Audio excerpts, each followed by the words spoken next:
I'm in charge of my own destiny, that I'm actually taking what patients have taught me. I mean, university taught me a lot in 7 years, but the best education I ever received was from every conversation that I ever had with a patient. Hello, and welcome to Season 3 of The Founder Mindset, brought to you by ATB. I'm your host, Leah Sarich, and I'm delighted to be back for another season of talking to founders about what it's really like to build a company from that first big idea. If you've listened to previous episodes, you know I was a journalist for over 20 years, so I'm more curious about why anyone would ever want to become an entrepreneur. Not so much about the business model, product market fit, and so on. I want to understand why entrepreneurs keep going, why they think they're the ones to solve a massive problem, why they want to make a real impact in the world. And if you're here, I bet you want to know why too. Let's find out. Joining me today in studio is Loreen Wales, founder and CEO of My Viva, a lifestyle management platform that helps patients manage chronic diseases like obesity, diabetes, and heart disease with personalized, evidence-based treatment plans.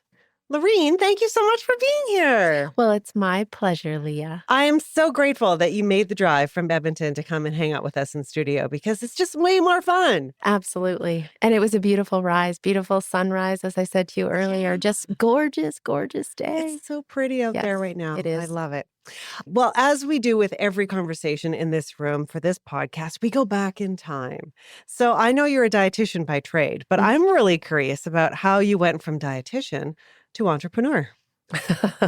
Well, if you want to know the honest answer, I had zero intention of going from dietitian to entrepreneur. But I guess going back 28 years when I started as a dietitian, I also had done a psychology degree and decided that I wanted to work in the area of nephrology, so kidney disease area. Started my career at the University of Alberta.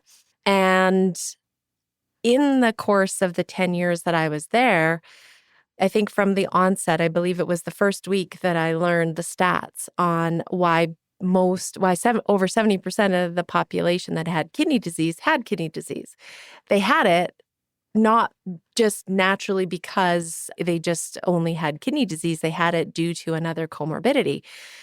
40% of them had kidney disease due to diabetes. And of that subset, 95% were type 2 diabetes, which we can do something about. Another 30% had kidney disease because of uncontrolled high blood pressure. So from the very onset of my career, I kept thinking, seriously? It's the 20th century. Are you kidding me? We can do something about this. And dialysis and living with kidney disease, there's no quality of life there whatsoever, right? And so fast forward 10 years, I realized that I wanted to help prevent people from ending up on dialysis, ending up with kidney disease. And I scoured the globe to just see what was going on out there. And it didn't really seem like there was a big urgency in trying to solve this problem. Don't get me wrong, there's a lot of people working on things, but nothing transformational. And I was looking for something transformational. And so I took a leap of faith and jumped off of the cliff to start our bricks and mortar clinic, Revive Wellness, which in 2006, interestingly enough, was the first private practice group of dietitians in not just Canada and in North America. And at that moment, I went, WTF? Are you kidding me? I went to the US to multiple conferences. I went to the dietitian associations in the US trying to find private practices. And there weren't any groups of dietitians in private practice together. And I thought, okay, I really don't want to be a pioneer here. Like, give me a break. Right. I don't want to do this. Right? Yeah. But then I was so passionate about the problems that I saw in tertiary care that I thought, well, somebody has to be brave enough to do this. So I opened what we call our bricks and mortar clinic, Revive Wellness, in 2006. And so that was the start of the entrepreneur journey. Wow. Okay, so you've got the bricks and mortar building, Mm-hmm. but then you realized we actually need to take this a step further. We Mm-hmm. need to create a platform for these patients. So tell me a little bit about your thinking there and how that came about. Well, when it comes to patient care, we as healthcare professionals, all we have ever had, believe it or not, to give patients to manage their health at home are our verbal recommendations or some general handouts. We give advice, Yeah. right? Yeah. I, as a dietitian, I can actually build people very personalized meal plans and stuff, Sure.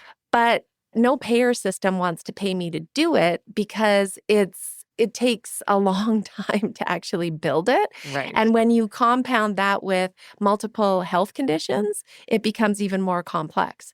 Right. So that started to percolate in my brain and realizing, I mean, you get tired in clinic constantly saying the same thing over and over again to patients. And there's this lovely word, or I guess it's technically two words that healthcare professionals love to use when it comes to chronic disease management, which is non-compliance. Right. They're not doing what we told them to do. Right? Yeah. My goodness, if it was just that easy. Seriously? I mean, come on, Leah. You need to exercise. You need to eat better. You need to manage your stress and get enough sleep. And congratulations, Loreen. You deserve to be paid whatever you get to be paid as a healthcare professional because you did your job. You told Leah what to do. Right. That's insane. Sorry. Yeah. It's No. insane. Yeah. And I'm not going to do it because I'm Right? not incentivized. I forget. My life intervenes, et cetera, et cetera. Exactly. Yeah. So that's all that we've had at our disposal. Right. And technology has come along the way. I mean, if you think about glucometers to measure blood sugar levels, blood pressure cuffs to measure blood pressure at home, spirometers that people living with asthma can use to assess their breathing and stuff. So I pick those three because those are the three areas that technology has been studied the most in looking at how it can help with behavior change and supporting patients at home. Okay. And so looking at that literature, looking at just this concept of, okay, so all I have at my disposal to give people to manage their health at home are my general recommendations, some general handouts, and some general websites that I send them to, I thought, no, this is terrible. We need to do better. We can do better. And I had this aha moment that, well, hang on a second. I have built clinical algorithms, if-then logic decision trees to help standardize patient care, to drive efficiency within the clinic setting. And all of us in healthcare have memorized many of those and built many of those. And I thought, well, wait a second. We could actually digitalize that. We could build this lifestyle medicine program that brings everything that the patient needs under one roof that is evidence-based, that's clinical grade. And I say clinical grade. And when I say those two words to you, what does that mean, Leah? It means like it's really sciencey and less wellnessy, maybe. And evidence, right? Yeah, Yes. very sciencey, very like bullet. It's tested, it's tried, Yes. it's researched, Yes. right? And then add the layer of privacy and security on top of that to make Right. sure that we protect personal health information. That we're doing it with thought, intention, and purpose for the good of individuals to improve their health, not just sitting in our mom's basement building an app and thinking that we go put it out there to the world and don't have to follow all of these other Right. rules and regulations and stuff, right? Right. So we built this clinical grade beast, I want to call it, because it didn't, I mean, and I had one VC person say to me, who interestingly enough had gone into med school, but he quit. But he said to me, oh, I could have built what you built for $50,000. And I smiled and said, well, thank you for that comment. But that wouldn't even pay for my third-party testing, penetration testing that I have to do on an annual basis. But thank you for that comment. I appreciate that, right? Thanks very much. Right? It's got to be infuriating. Yes. Yes. Yeah. So here we are. Here we are. Yeah. And this is the start of My Viva. It was. And that epiphany came in 2013. Wow. Okay, amazing. So let's do a little 101, if you will, Mhm. on My Viva and where it's at today. So when did you launch? I had the idea Yeah. in 2013. Mm-hmm. I then bootstrapped it, played around with it for 4 years, trying to think, oh, is this something? Do I believe in this? Is this going to work? And somebody said to me, how much do you believe in this? And I said, well, I would bet my children's lives on this. And he said, okay, so if you have that much conviction in it, because that's a pretty bold That's statement, huge. Loreen. Yes. And he said, why are you so convinced that this is going to work? And I said, because I've been living and breathing it Right. my entire career. Right. Right. I mean, talk about domain expertise. Yeah. Yeah. I know patient care when it comes to chronic disease management with these, cardiometabolic health conditions. I know it well. Yeah. And so he said to me, okay, well, kid, he's another entrepreneur. He said, if you really want to see your vision come to fruition, you're going to need to go and raise some capital, because otherwise your idea is dead in the water, because you've bootstrapped it for the 4 years and Right. you're at the end Right. of your road. Yeah. And so that was another pivotal moment for me, because if my mom was still alive, she'd say to you that I had this fierce independence of never wanting to be a burden on people, on them, my mom and dad, or anybody else. And so it wasn't about arrogance that I didn't want to take money from somebody else. It was about a harsh reality that I know within my own soul, is that if I take a penny from somebody else, I need to be 100% confident that I am going to see that through, Right. and to take that vision to fruition and don't stop until I make it happen. Yeah. And so I had to do a gut check, and if you spend a few sleepless nights trying to really saying, okay, if you're going to actually jump off this cliff, the road that you have in front of you. Wow. That's a huge leap. Mm-hmm. It's a huge leap. Okay, out of curiosity, how many employees do you have right now? With our dev, we're at 40, I believe. Wow, that's exciting. Mm-hmm. Do you want to talk about how much money you've raised? You don't have to. Yeah, no, Yeah. I'm sure. I mean, here's the thing. It's people look at it, like I said, they've had people say, "Oh my gosh, I could have built that for $50,000." It's like, have you ever done SOC 2 Type 2? Right. I mean, seriously. Yeah. That's laughable right there. Yeah. Totally. I've raised 14 million to date since 2017. And I didn't take that 14 million all at once. I took 2 million at the beginning. I got a really good piece of advice to go raise smart capital. What does that mean to you? That's just it. Yeah. Today it means, don't ask me how I was able to pull this off, because at the time, I mean, seriously, I'm a healthcare professional. I spent 7 years going to university, focused and worked in the healthcare industry, to then be an entrepreneur and having to learn everything when you're like living it, right? There's no, okay, go study this, do a project on it, write an exam and become, more knowledgeable. No, this is real world. Just off you go. Yeah. Good luck. Go figure it out. Yeah. And so I was told to go get smart money, and somehow I did. And so the approach that I took with it was, well, what is it that I don't know? I don't know. I've never built a business. I've never IPO'd a business, if that's something that I want to do. I've never done a merger acquisition. I've never scaled a company internationally, right? I've never grown from 1 employee up to 10,000 employees. There's a lot that I don't know. And so I went out and met and talked and clearly convinced some very amazing humans to be a part of my journey. And none of them had a background in health, interestingly. And so when I took that first 2 million, we came up with the plan of what we were going to do. And every step that I took, it's the other fascinating part about the story is that they all have non-voting shares. And yet I've treated them as if they have voting shares, and I've kept them up to date. They've all been mentors to me, every single one of them. I've learned so much from them on this journey. And so we've done these small raises bit by bit, because I only ever wanted to take what I thought I needed. And then we would get together as a group, evaluate, figure out, okay, well, what do we do next? Are we all satisfied with where we're at? Do we keep going? What do we do? I technically never asked for money. That was the interesting thing along this journey, because I couldn't. I didn't feel I could.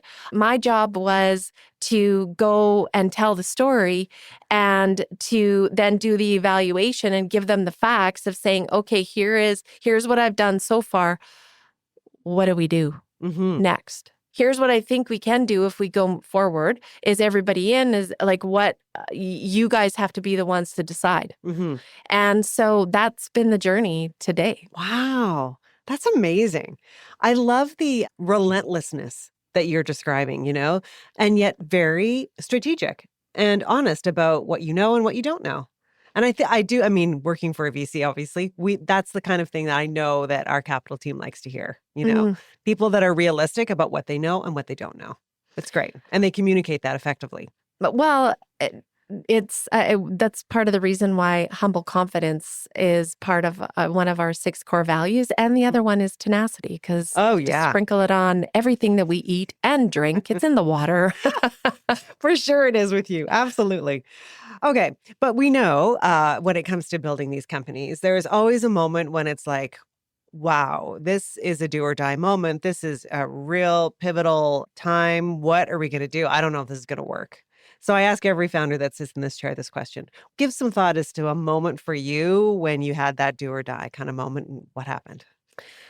Well, I think I've had many. I think it's and it's always right when your runway is getting close to the end and you really aren't sure what the next steps are. I've had that conversation many times over in my head. And here's the weird,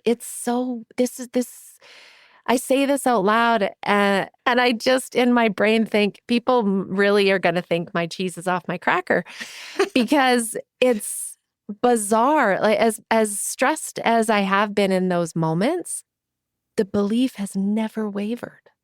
Never. The conviction of the journey that I'm on, not that isn't the part that has ever wavered, because patient care has to be transformed. It is non-negotiable. The cost of healthcare these days is through the roof. No health system can afford it. Non-communicable diseases like obesity, type 2 diabetes, heart disease, they're plaguing every nation around the globe. And so do I have conviction about this? 100%. Live it, breathe it, believe it. There's no wavering on that. So in those scary times when the runway has been close to the end, it's been, but it's not negotiable that we stop. Like we can't stop. That's insanity if we stop. So we have to figure out a way. And so so all I've ever done in each of those moments is to take a deep breath. And yes, there's been a few times where there's the Kelly Clarkson song, "What Doesn't Kill You Makes You Stronger." Yep. And I mean, I get the song really, the lyrics have nothing to do necessarily with what I'm going through in business, but the lyrics of the chorus absolutely do. What doesn't kill you makes you stronger. That is called resilience. And there are always going to be ups and downs on every single journey.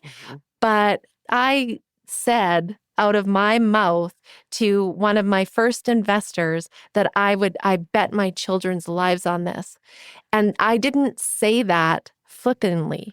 No. I said that with the passion and conviction that I, as a human, have, and the belief that how much I believe that patient care needs to be transformed. And so I am not stopping until I see this through. Shivers. Just got shivers right there. Wow. The Founder Mindset is brought to you by ATB Financial. In the fast-paced world of tech, your banking needs evolve as quickly as your industry. Whether you're just starting out or aiming to reach new heights, ATB Financial is dedicated to supporting tech companies every step of the way. Partner with ATB Financial for a banking solution that grows with your business. You actually told me once that it defies logic, the way you think about building My Viva. So I want to talk a little bit about that. But what I'm curious about is how this level of conviction affects the rest of your life. I mean, the impact on, your family, relationships, things like that. What does that look like for you? Well, when I started this, so let's see, our daughter is 22, our son is 20. So, and I've been at this since, 12 years. So they were 8 and 10 at the time. And for a few years when I started, they straight out told me how much they hated it. Oh, really? Yeah, they did not like my company. Why is that? Because it consumed a lot of my time. And when they look back on it now, and neither of them feel that way now, they're really proud of me. But when they look back, I've asked them that question. I thought I was an active participant in their life and an active mom, and both of them genuinely said to me, "You 100% were." Because I put them first, right? I did. And when they would go to bed at night, I was working into the evening and in the night, right? I mean, on the phone with as you're releasing your next version, you're testing in the middle of the night, you're fixing glitches and stuff before 6 a.m. I mean, it just is the way that it is, right? Yeah. So my kids are good. My husband, he traveled a lot for work, his own work. I mean, he is a civil engineer. And so both of us, I mean, he did his master's and in engineering. And I've said to him, you need to pursue what fills your bucket, right? Because yes, family matters, but when you spend that much time in university, those professional goals, that professional drive, there's also a whole lot of personal satisfaction that comes from executing on those. Yeah. And so I never wanted to stand in the way of him. And so he traveled a ton for work. As the kids were growing up, I was a single mom, married, running a business, like doing all the juggling and stuff. Wow. And I don't know, you make it work because it mattered to me that he was happy. It mattered to me that the kids were happy. And it mattered to me that I was a good wife and that I was a good mom and that I was a good friend. And sure, I don't have a friend group that I have thousands of friends that I have the time to go spend time with, but I have a core group of friends that some of them I've been friends with for over 30 years, and they still are my people. Yeah. And so I've made an effort to make sure that is center in my life, because if it wasn't, Leah, seriously, I've built a technology to help people manage their health at home. I need to practice what I preach. Right. Absolutely. But, I mean, I ask every entrepreneur this, not just the women, to be very clear, but I do say that when your family pushes back or says, I hate this company, I hate what you're doing, or, I'm worried about you, you're working too hard. When you hear that from the people that you love, what's that feel like for you? Well, with the kids, it made me sad because they saw their dad travel all the time for work and he was gone all the time. Yeah. And we never got, we got, sure, miss daddy, but never got, I hate his job. Right. But with mom, it was, I hate what you're doing. And I think maybe because I was that constant, I was always the one there. Right. Until the pandemic. And then my husband stopped traveling for work and we, for the first time as a family, were together. So I know there's a lot of negative things that people say about the pandemic, but there were also some pretty amazing things that it allowed us to do. And that was to actually be a family unit for several years and we just never had that before. So there are a lot of precious moments in time with that. And I think through that, my kids and my husband, we all gained a richer appreciation for what one another want to do do with their lives. And so, and my husband, I mean, he's one of my biggest cheerleaders. So, Yay. I love hearing that. Okay, so you did talk about this a little bit about how you have to practice what you preach, mhm. but I do want to know, as you do all of this work to build this company relentlessly, as you've described, how do you stay well and healthy and Mm. productive in your own way? Well, so with the travel these days, it's been a bit chaotic, and it again, I mean, I've been that type of healthcare professional my whole career. I have to practice what I preach. So Mhm. I have a routine. I work out on a regular basis. I with travel, I finally found, and here's a plug to Orange Theory, was the one gym that I found. I was in the cities that I was going to. So bought a membership, go every day that I'm out of town, have a routine when I'm home at the gym and working out. I always, as a dietitian, I've always found so much power in fueling your body properly. Mhm. So that's just ingrained in me. So I don't have to really think about it because Mhm. I've just believed that. And then managing stress, I would say, I mean, exercise is my mental Mhm. therapy. I mean, as we all have journeys in life. We all have terrible things that happen to us and stuff because it's called life. Mhm. I've just pushed myself to have to deal with it. Mhm. I mean, I lost my mom to pancreatic cancer when I was 36. She got to meet my children, but they were 2 and 3. And so we were Sorry. just talking about that at Thanksgiving, that my kids never got to know her, Mhm. right? And so, but I mean, everybody has Mhm. horrific stories, Yeah. right? And so it is what it is. What doesn't kill you makes you stronger, and you Right. have to find that balance, and you have to find how to work through them as opposed to burying your head in the sand. Because trust me, I'm a human. I Mhm. sometimes would rather bury my head in the sand Sure. than deal with things. But I know that that's not an option because I refuse to be a hypocrite. Mhm. Yeah. And also, you're the leader of your organization, Hmm. and you need to model this for the Yes, people that are there. exactly. Yeah. Yeah, I get it. I love that. So we've talked about some of the stuff that can be challenging as an entrepreneur, but I'm also extremely curious about what you love about this work. That I'm in charge of my own destiny, that I'm Mhm. actually taking what patients have taught me. I mean, university taught me a lot in Mhm. 7 years, but the best education I ever received was from every conversation that I ever had with a patient. And so working through to figure out how to solve problems and help give patients meaningful, effective tools to help them build their self confidence to manage their health at home. That is, I mean, it literally puts a smile on my face every time I get a text message or a phone call or talk to a patient to say, "Do you have any idea how much you've changed my life? Wow. Do you have and no, really, Loreen, do you have any idea? I when I first met you, thought that maybe you were some voodoo witch doctor, because how could just spending 2 minutes a day doing some reflections and answering questions that don't necessarily that they're just collecting some data really help me change my behaviors?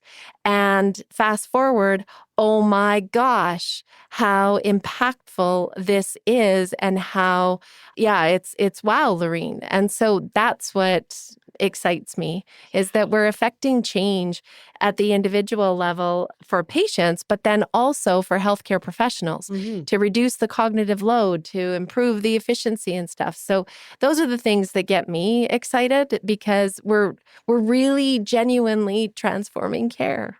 Wow. It's life-changing. Hmm. Oh, that's so exciting. I love it. You mentioned this briefly, but I want to dig into it a little bit more because impact is really important to us at Thin Air and to me. And so I'd love to understand how you think about creating meaningful human impact with what you're building. Well, that is front and center. That's our why, Hmm. transforming patient care. So, regardless of where you live on the planet, regardless of who you are as a human, every human, I believe, deserves to have the tools to help them take control of managing their health. And that is what really does fuel it's not, and people say, oh, you're building a business to actually have a billion-dollar valuation and a huge exit. Okay, well, that's secondary, but it's seriously not what's driving it. Because if it was money that was just driving this, I'd have quit a long time ago. Yeah. It doesn't, that's kind of like a so what? Because money doesn't build happiness at all. It never has and it never will. We get one shot at this life on this planet.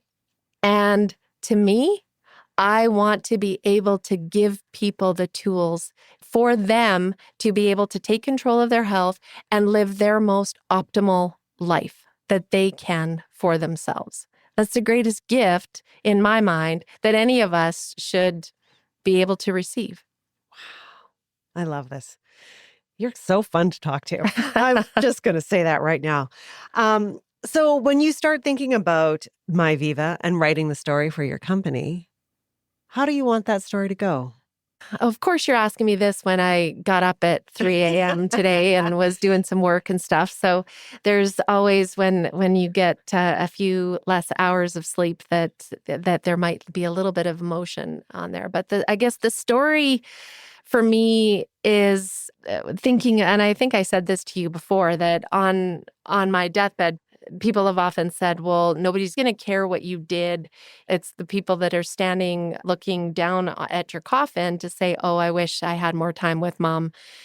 But I actually believe that my kids, and they've said this to me recently, how proud they are of the sacrifices that I've made, the commitment, the tenacity, the the resilience, and the drive to effect change at a global level, to be a part of something bigger than me, because it isn't about me. I mean, sure, maybe I jumped off the cliff and had this idea and it started to evolve, but started to create a community internationally of people that have the same vision, that want the same thing. And so to be a part of that community, to be able to effect change at that level, that's just feels like an incredible honor, that if this is my last day on this planet for whatever reason, I know that I will have done everything to be a part of that change. I love it. And then finally, Loreen, you're doing this. This is on you. How do you hope your own story goes as a founder? My daughter said to me, she responded to a LinkedIn post. I was the recipient of an alumni award from the University of Alberta last year. And I'm embarrassed to say that I really didn't understand the significance of that award when I got told that I received it. So when I put it out there on LinkedIn that I had received this award, my daughter responded and she just had said how proud she is of me and that I was a mentor to her. And so giving back, showing other women, showing young women how if you believe, if you have the conviction of anything in your life, don't waste it. Don't waste it. Take it and run with it, because living with regret is the worst prison that we all as humans put ourselves in. And we, just so we're clear, we're the ones that put ourselves there. If we're living with guilt, that is on us, right? So don't live with the guilt. So what? I mean, do you think that I'm sitting here and that this has been a cakewalk? That's laughable, because congratulations, it's been a 10-year overnight success and we're still nowhere near done, right? This is the hardest thing that I've ever done in my life. Hard. But if you believe strongly in what it is that you're doing, go for it. So that's what I want my story to be, is somebody that people can look at and say, you know what? She actually took an idea and she not only built a technology, but she built a business She actually no matter how many doors got slammed in her face, because trust me, there are many, and those door slams are still coming on this journey. But no matter what, she didn't stop. And that's what it takes to have success, is that conviction that you believe so deeply in something that it doesn't matter what storm comes your way. And I told one of my staff this week that after every storm, guess what? There's one guarantee. There's always a rainbow. You're going to make me cry, Loreen. Thank you so much for this conversation.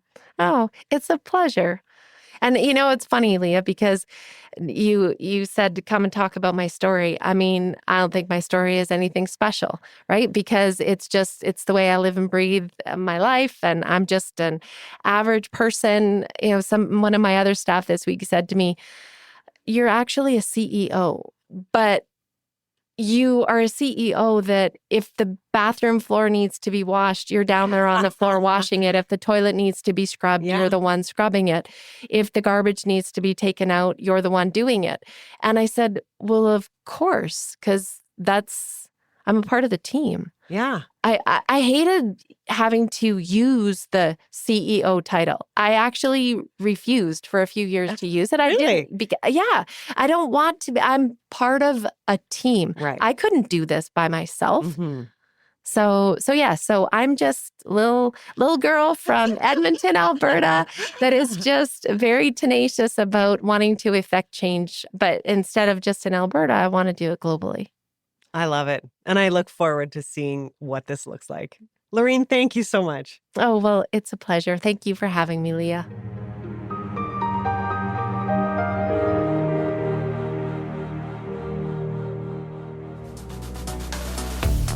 If you're building a tech company in Canada, you've probably heard of Artemis. They're the recruiters founders trust to find the leaders and key teammates who'll shape the future of their business. I know them personally. They're thoughtful, genuinely caring, and deeply connected in tech. The Artemis Canada team treats every search like the future depends on it, because it does. Ready to accelerate innovation? The Opportunity Calgary Investment Fund is driving our economy forward by investing in opportunities that build a diversified and resilient future. Discover how OSIF is shaping Calgary's tomorrow at opportunitycalgary.com. API is helping innovators accelerate from idea to impact. Whether it's pharmaceuticals, medical devices and diagnostics, health technologies, or natural health products, API supports the full journey, from early research to clinical and commercial manufacturing. API bridges the gap between academia and industry right here in Canada.